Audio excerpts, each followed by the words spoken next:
The Night Witches of the Baobab Tree.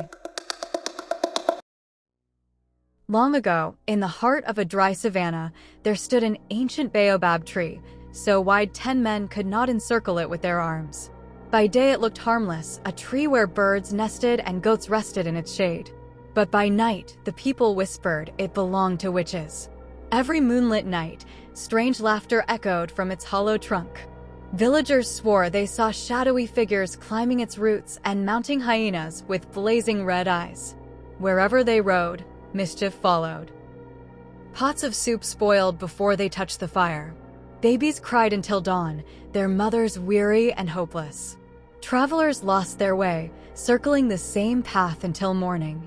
The people feared them, but none dared to go near. In that village lived a young widow named Nina. Her child had grown weak from sleepless nights of crying. Food she cooked turned nights of crying. Food she cooked turned bitter. She knew it was the witches. But Nina was not like others. She was known for her sharp wit and fearless heart.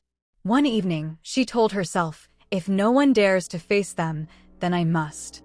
She gathered a ragged cloth, smeared her face with ash, and waited until midnight. The gathering when the moon rose high, she crept to the baobab. She hid in the shadows and watched as the witches gathered old women with long fingers and sharp eyes. Their laughter rattled like dry bones. One by one, they slapped the tree's trunk and chanted, "Hyena of the night, rise." And from the darkness, hyenas crawled out, lowering their backs for the witches to mount. Nina, quick and clever, did the same. She slapped the tree and whispered the chant. To her surprise, a hyena with burning eyes appeared before her. She climbed on its back, and with a wild laugh, the witches accepted her as one of their own. That night, they rode across the land unseen by most. They spoiled palm wine, stole shadows of sleeping men, and tied knots in children's dreams. Nina watched closely, memorizing every chant, every spell, every secret. But she also saw their cruelty.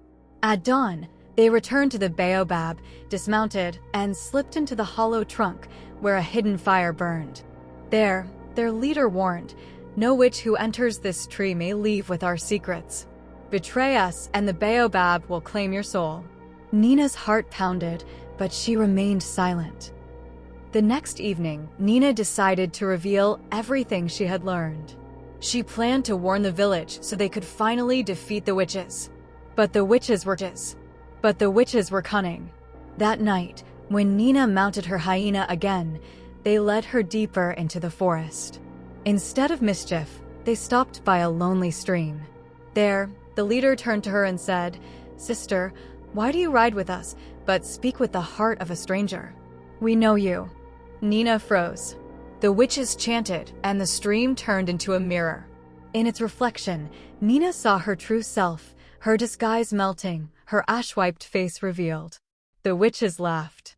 "Since you wanted our secrets, you shall keep them forever." Before she could flee, they seized her, dragging her back to the baobab. The villagers awoke the next day to a strange sight. The mighty baobab tree, once full of leaves, had withered overnight. From its trunk oozed a dark, sticky sap. Hyenas wailed in the distance, never to be seen again. The witches were gone. So was Nina. Some say the baobab had swallowed them whole, punishing both the coven and the brave woman who dared trespass their secrets.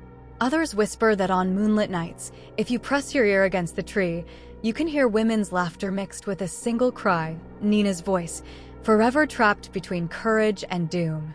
And so the village was freed from mischief, but at a terrible cost. The woman who sought to save them was never seen again, and the baobab remained a haunted warning. Some secrets, once learned, cannot be carried back.